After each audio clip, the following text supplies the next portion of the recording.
চাণক্য বা কৌটিল্য। কৌটিল্য তার ডাক নাম ছিল। তার আরও কটি নাম পাওয়া যায়, যেমন চাণক্য সেন।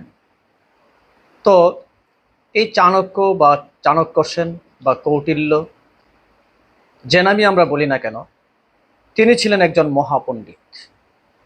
এই পৃথিবীর ইতিহাসে যে সমস্ত ব্যক্তিরা পৃথিবীর বিস্ময়কর প্রতিভা হিসেবে চিহ্নিত, তাদের মাধ্যমে একজন ছিলেন চাণক্য। ইতিহাসে দেখা যায় যে চাণক্য এর পিতা তার নাম রেখেছিলেন বিষ্ণুগুপ্ত, এবং ছোটবেলায় তিনি নাকি বিষ্ণুগুপ্ত নামেই পরিচিত ছিলেন তার অঞ্চলে। তিনি জন্মগ্রহণ করেছিলেন খ্রিস্টপূর্ব 370 এবং তিনি বেঁচে ছিলেন বেশ অনেক দিন, একদম বৃদ্ধ হয়ে তিনি মারা গিয়েছিলেন। তো ইতিহাসে দেখা যায় যে তার মৃত্যু সাল ছিল 283 খ্রিস্টপূর্বাব্দ।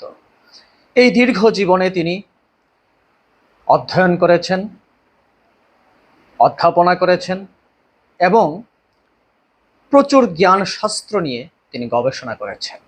যদিও আজ থেকে কয়েক হাজার বছর পূর্বের কথা, কিন্তু ইতিহাস তার নাম মুছে ফেলেনি। তার জন্মস্থান নিয়েও দুটি মত পাওয়া যায়। তো বৌদ্ধ মতে তিনি জন্মগ্রহণ করেছিলেন তক্ষশিলায়, আর তক্ষশিলা এই স্থানটি অবস্থিত বর্তমান পাকিস্তানের পাঞ্জাব প্রদেশে। কিন্তু জৈন মতে মনে করা হয় তিনি জন্মগ্রহণ করেছিলেন গুল্লা নামক একটি অঞ্চলে। যাই হোক, আমাদের এই চাণক্য, অথবা আমরা যদি বলি বিষ্ণুগুপ্ত অথবা কৌটিল্য বা চাণক্য সেন, একই ব্যক্তি, বিভিন্ন নামে পরিচিত, এবং তিনি জ্ঞান শাস্ত্রে যে অবদান রেখে গেছেন তা অবিস্মরণীয়। এই চাণক্য তিনি অনেকগুলি গুণের অধিকারী ছিলেন। একাধারে অর্থশাস্ত্রবিদ ছিলেন, দার্শনিক ছিলেন, রাষ্ট্র উপদেষ্টা ছিলেন বা রাজ উপদেষ্টা ছিলেন, রাষ্ট্রবিজ্ঞানী ছিলেন।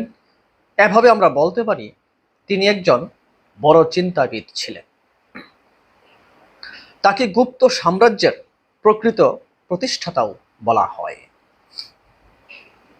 কিভাবে তিনি প্রকৃত প্রতিষ্ঠাতা ছিলেন তার একটি ইতিহাস আছে। সেই ইতিহাসে যাওয়ার আগে আরেকটি কথা বলা দরকার, সেটি হলো এই চাণক্য তিনি যে সমস্ত রচনাবলী লিখেছিলেন, সেই লেখালেখিগুলি বা সেই বইগুলি একসময় হারিয়ে গিয়েছিল, বিশেষ করে গুপ্ত সাম্রাজ্যের শেষের দিকে। কিন্তু 1915 সালে এই রচনাগুলির অনেকগুলি আবার পুনরুদ্ধার করা হয়েছিল বা আবিষ্কার করা হয়েছে। তো তার এই রচনাবলী পাঠ করে অনেকেই মনে করেন বা অনেকেই তুলনা করেন মেকিয়াভেলির সঙ্গে এবং বলেন যে তিনি ছিলেন ভারতের মেকিয়াভেলি। কিন্তু আসলে আমরা মনে করি যে মেকিয়াভেলির সঙ্গে তুলনা করার আগে বুঝতে হবে যে মেকিয়াভেলি হচ্ছেন বর্তমান সময়ের বা আধুনিক কালের একজন বড় চিন্তাবিদ, দার্শনিক বা রাষ্ট্রবিজ্ঞানী। আজ থেকে কয়েক হাজার বছর পূর্বে যার প্রতিভা এত বেশি বিকশিত হয়েছিল, তিনি মেকিয়াভেলির চেয়েও অনেক বড় কিছু ছিলেন, এটি আমরা বলতেই পারি। এই চাণক্য অথবা কৌটিল্যকে নিয়ে আধুনিক যুগে প্রচুর গবেষণা হয়েছে। সেই সমস্ত বিখ্যাত গবেষকদের কয়েকজন ছিলেন থমাস ট্রটম্যান, হেমচন্দ্র, সোমদেব, ক্ষেমেন্দ্র। এই সমস্ত জ্ঞানী ব্যক্তিগণ তাকে নিয়ে প্রচুর গবেষণা করেছেন এবং তাদের গবেষণালব্ধ জ্ঞানকে তারা বিভিন্ন বইয়ে লিখে গিয়েছেন। এবং সেই বিখ্যাত বইগুলির কয়েকটি হলো বৃহৎ কথা মঞ্জুরি, সিংহলী বৌদ্ধ গ্রন্থ মহাবংশ, কথা সরিত সাগর। এই সমস্ত বই থেকে আমরা তার অর্থাৎ চাণক্যর গভীর জ্ঞানের পরিচয় পাই। এবং তিনি রাষ্ট্রবিজ্ঞান ও অর্থশাস্ত্র, বিশেষত এই দুইটি ক্ষেত্রে এত বেশি অবদান রেখে গেছেন, যার জন্য অনেকেই মনে করেন তিনি অর্থশাস্ত্রের জন্মদাতা অথবা অর্থশাস্ত্রের জনক এই ভারত উপমহাদেশে। তার জন্মস্থান নিয়ে আমরা যে কথাটি বলেছিলাম, এখানে আরেকটি কথা বলে নিতে হয়, সেটি হলো অনেকেই মনে করেন তিনি চনক নামক একটি গ্রামে জন্মগ্রহণ করেছিলেন, এবং সেই স্থানটি আসলে কোন অঞ্চলে অবস্থিত এটি সঠিকভাবে বোঝা যায় না বা ইতিহাসে পাওয়া যায় না। তো ইতিহাস ঘেটে যতটুকু পাওয়া যায়, তার পিতার নাম ছিল চনিন আর মায়ের নাম ছিল চনেশ্বরী। ধর্মের দিক থেকে তিনি ছিলেন বিষ্ণুর উপাসক। তো এই মহা ব্যক্তি চাণক্য, যিনি তার জ্ঞান দ্বারা, তার অধ্যাপনার দ্বারা তিনি এই ভারত উপমহাদেশকে শুধু নয়, তৎকালীন সময়ের সময়কে যিনি প্রজ্ঞাবান করে গেছেন, সমৃদ্ধ করে গেছেন, তার জীবনের বহু ক্ষেত্র আজও উন্মোচিত হয়নি। ভারত উপমহাদেশে যে সমস্ত প্রাচীন রাজবংশগুলো ছিল, সেগুলোর একটা হলো নন্দ রাজবংশ। তো ধারণা করা হয় ভারত উপমহাদেশের সবচেয়ে প্রাচীন রাজবংশগুলোর একটি হলো নন্দ রাজবংশ, অথবা বলা যায় একদম প্রথম দিকের রাজবংশ। সেই নন্দ রাজবংশের রাজা ছিলেন একজন, নাম ছিল তার ধনানন্দ অথবা ধননন্দ, অনেকেই তাকে বলে ধরানন্দ, যা ইতিহাসে ধননন্দ নামেই তাকে বেশি পাওয়া যায়। তো এই ধননন্দর রাজবংশে একদিন গিয়েছিলেন এই মহাপণ্ডিত চাণক্য। অবশ্য সেটি যাওয়ার পিছনে একটি কথা আছে। তো দেখা যায় দুটি ধারা এখানে প্রচলিত। একটি হলো এই পুরোহিতকে, চাণক্য একজন পুরোহিত ছিলেন, তাকে আমন্ত্রণ জানিয়েছিল ধননন্দের মন্ত্রিসভার একজন মন্ত্রী। কারণ হলো ধননন্দের মায়ের অথবা তার পিতার যে কারো একজনের শ্রাদ্ধ সংঘটিত হওয়ার কথা ছিল। তো সেই শ্রাদ্ধ উপলক্ষে পুরোহিতের প্রয়োজন। মন্ত্রী মহোদয় পুরোহিত হিসেবে চাণক্যকে নির্ধারণ করলেন।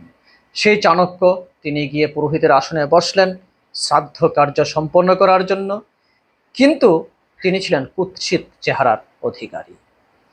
তো ধননন্দ যখন আসলেন, মহারাজ তিনি এসে যখন দেখলেন শ্রাদ্ধ বাসরে একজন পণ্ডিত বা পুরোহিত কুৎসিত চেহারার অধিকারী যিনি বসে আছেন, দেখে তিনি এই মহাজ্ঞানী চাণক্যকে অপমান করলেন এবং সেখান থেকে তাকে বের করে দিলেন। আর যাওয়ার সময় তিনি পণ করে গেলেন বা প্রতিজ্ঞা করে গেলেন যে এর প্রতিশোধ তিনি নেবেন, এবং একদিন তিনি প্রতিশোধ নিয়েছিলেন। সেই ইতিহাসটি ভিন্ন রকম, এবং এই সাম্রাজ্যের পতন ঘটেছিল এবং ধননন্দ পালিয়ে গিয়েছিলেন বা পরাজিত হয়েছিলেন, অথবা তিনি নিহত হয়েছিলেন, এমন ইতিহাস পাওয়া যায়। আরেকটি ধারা পাওয়া যায় ইতিহাসে, সেটি হলো গ্রিক মহাবীর আলেকজান্ডার, যিনি ভারত আক্রমণ করার জন্য তার সেনাবাহিনী নিয়ে ধেয়ে আসছিলেন এবং ভারতের কিছু কিছু অংশ দখলে নেওয়া শুরু করে দিয়েছেন। তো চাণক্য গিয়েছিলেন এই ধননন্দের রাজপ্রাসাদে তাকে সতর্ক করার জন্য যে এখনই এই মহাবীর আলেকজান্ডারকে প্রতিরোধ করা হোক। যদি তাকে এখনই প্রতিরোধ করা না হয়, তাহলে ভারতবর্ষ পরাধীন হয়ে যাবে এবং আলেকজান্ডার পুরো অঞ্চল দখল করে নিয়ে যাবে। এই কথা শুনে ধননন্দ তাকে উপহাস করলেন এবং আলেকজান্ডারের অভিযানকে তিনি গুরুত্ব না দিয়ে তাকে বের করে দেন। এবং তখন তিনি চুলের শিখা খুলে, তার লম্বা চুল ছিল, খুলে তিনি বলে এসেছিলেন ধননন্দকে যে একদিন তোমার পরাজয় ঘটবে, সেই দিন আমি আমার এই চুলের শিখা বাঁধব। এই দুইটি ইতিহাসকে আসলে বা দুইটি ধারাকেই ইতিহাসে পাওয়া যায়। পরবর্তী ইতিহাস মতে ধননন্দের সৎ ভাই যিনি চন্দ্রগুপ্ত, তাকে রাজপ্রাসাদ থেকে বের হওয়ার সময় পেয়ে যান চাণক্য। আবার কেউ কেউ বলেন চন্দ্রগুপ্তকে চাণক্য খুঁজে নিয়েছিলেন এক বন থেকে। তো এই চন্দ্রগুপ্ত ছিলেন ধননন্দের সৎ ভাই। ধননন্দের বাবা এক দাসীকে বিয়ে করেছিলেন, সেই দাসীর সন্তান ছিল এই চন্দ্রগুপ্ত। এবং চাণক্য তিনি তক্ষশিলা বিশ্ববিদ্যালয়ের একজন অধ্যাপক ছিলেন, কারো কারো মতে তিনি উপাচার্য ছিলেন। যাই হোক, তিনি যে একজন বড় জ্ঞানী মানুষ ছিলেন তাতে কোনো সন্দেহ নেই। তিনি এই চন্দ্রগুপ্তকে নিয়ে তার বাসস্থানে ফিরে গেলেন এবং তখন থেকেই চন্দ্রগুপ্তকে তিনি যুদ্ধবিদ্যা, কূটনীতি এবং বিভিন্ন জ্ঞান শাস্ত্রে দক্ষ করে গড়ে তোলা শুরু করলেন। একদিন যুদ্ধ হলো, অবশ্য দুইবার যুদ্ধ হয়েছিল ধননন্দের সঙ্গে। প্রথম যুদ্ধে চন্দ্রগুপ্ত পরাজিত হয়েছিলেন, কিন্তু পরবর্তী যুদ্ধে বিজয় অর্জন করেছিলেন। চন্দ্রগুপ্ত তিনি যুদ্ধবিদ্যা বা সামরিক বিদ্যাই শুধু না, জ্ঞানের বহু শাস্ত্রের সঙ্গে গুপ্তচর বিদ্যায়ও অত্যন্ত দক্ষ ছিলেন।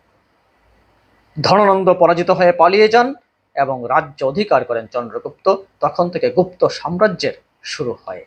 এই জন্যই গুপ্ত সাম্রাজ্যের বুদ্ধিবৃত্তিক সাপোর্ট দেওয়ার জন্য মূলত চাণক্যকেই এই সাম্রাজ্যের মূল প্রতিষ্ঠাতা হিসেবে ধরে নেওয়া হয়। এই মহা পণ্ডিত চাণক্য তিনি এভাবেই তার জীবনকে সমৃদ্ধ করেছেন। বহু জ্ঞান শুধু অর্জনই করেননি, সেগুলি পুস্তক আকারে লিখে গিয়েছেন, যার জন্য আজকে সমাজ ও সভ্যতা তার কাছে ঋণী বলা যায়। এবং সারা পৃথিবী তার কাছে, তার কাছ থেকে এই জ্ঞানের ভাণ্ডার সংগ্রহ করে সমৃদ্ধ হয়েছে, এখনো হয়ে যাচ্ছে। এখনো পৃথিবীর বিভিন্ন বিশ্ববিদ্যালয়ে, বিশেষ করে ভারত উপমহাদেশের বিভিন্ন বিশ্ববিদ্যালয়গুলোতে এই চাণক্য নীতি পড়ানো হয়, তার অর্থশাস্ত্র পড়ানো হয় এবং তার দার্শনিক মতবাদ নিয়ে গবেষণা করা হয়, চিন্তা করা হয়। তিনি একজন সমৃদ্ধ মানুষই শুধু ছিলেন না, তিনি আমাদেরকেও সমৃদ্ধ করে গেছেন।